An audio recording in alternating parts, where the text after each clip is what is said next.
Bem, meus irmãos, mais uma vez quero vos cumprimentar com a gloriosa paz de nosso Senhor e Salvador Jesus Cristo. Quero nesse dia de hoje fazer mais uma reflexão acerca da Palavra de Deus. A Palavra de Deus, ela é alimento para a nossa alma, para a nossa vida. Nesse dia de hoje eu quero fazer uma reflexão no livro de Salmo, de número 19 e verso 8, apenas a parte A do verso. Diz assim: os preceitos do Senhor são retos e alegram o coração. Quando eu leio esta passagem bíblica, me vem à memória alguns fatos bíblicos. Um deles, que Deus me fez lembrar quando li esta passagem bíblica, é o fato daquela mulher que foi pega em ato de adultério. E os fariseus mandaram que levasse a mulher até Jesus. Jesus estava ministrando, ensinando o Evangelho, as boas novas, e eles queriam que levassem a mulher até Jesus, não para que ele a abençoasse, mas na realidade eles queriam pegar o mestre, eles queriam pegar Jesus indo contra a lei de Moisés, porque segundo a lei de Moisés, aquela mulher deveria ser apedrejada. E então, enviando aquela mulher até Jesus, eles queriam que Jesus fosse contra a lei de Moisés. E indo contra a lei de Moisés, ele perderia o afã do povo, da multidão que o buscava, que o acompanhava. Mas, enfim, levaram a mulher até Jesus.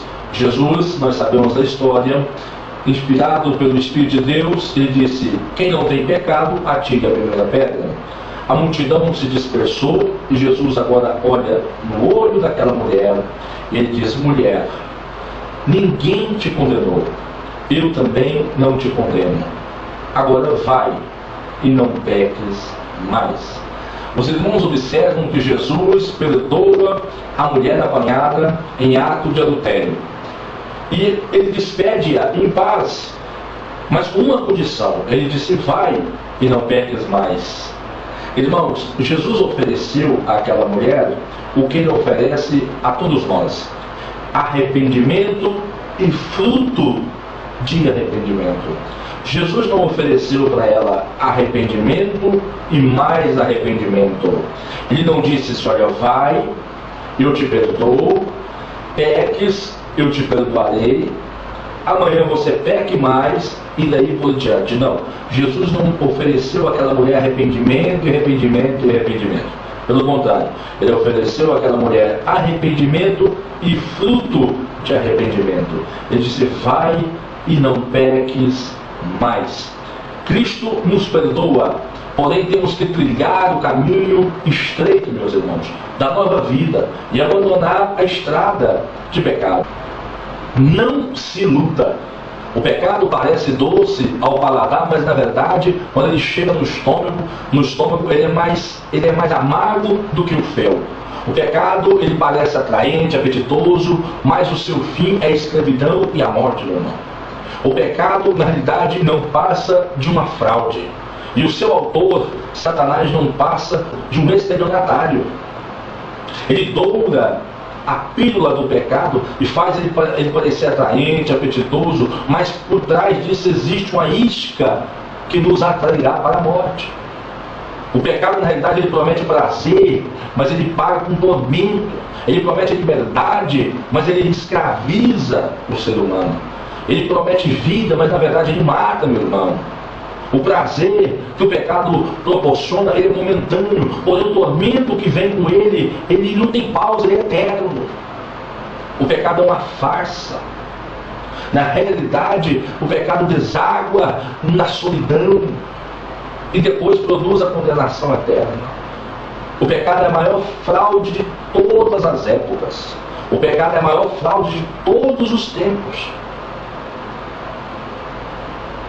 O pecado, na realidade, ele é pior do que a solidão, ele é pior do que a dor, ele é pior do que a morte, porque todos esses males, meus irmãos, embora sejam muito cruéis, eles não podem nos afastar de Deus. Mas o pecado nos afasta de Deus agora e eternamente. Não fuja de Deus por causa do pecado, mas fuja do pecado por amor a Deus. No livro de Romanos, capítulo 7, versículo 11, está escrito: porque o pecado, prevalecendo-se do mandamento, pelo mesmo mandamento, me enganou e me matou. Olha só que tragédia. O pecado, ele é malignicíssimo. Ele carrega no seu DNA o vírus da morte. O pecado, ele é um embuste. O pecado, na realidade, ele é uma doença. O pecado é um engano. Ele é um engano por vários motivos. Eu posso citar alguns deles aqui. O primeiro motivo que eu digo que o pecado é um engano é porque ele sempre nos levará mais longe do que nós gostaríamos de ir. Eu imagino que quando Davi, da sacada do castelo, do palácio, olhou aquela mulher bela, Batseba, nua, banhando, ele nunca imaginou que aquela aventura levaria ele a uma vergonha pública, a um adultério e a um assassinato. Senão ele teria recusado. Segunda coisa, o pecado sempre nos custará mais caro do que nós queremos pagar por ele.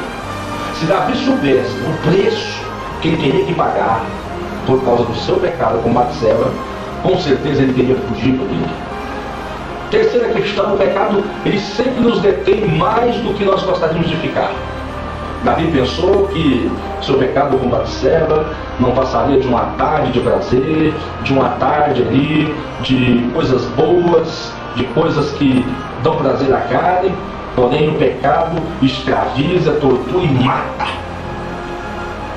Tragédias e mais tragédias sobrevieram sobre a vida de Davi por causa deste pecado. Entenda isso, o pecado não compensa. E o caminho para escapar do pecado é se aproximar de Deus. O caminho para se escapar do pecado é estar mais íntimo de Deus, é estar na oração, no jejum, é estar mais próximo do Espírito Santo de Deus.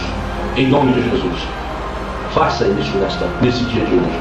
Pense sobre isso e você estará fugindo do grande mal da raça humana, da humanidade, que é o pecado. E Deus estará se agradando de você.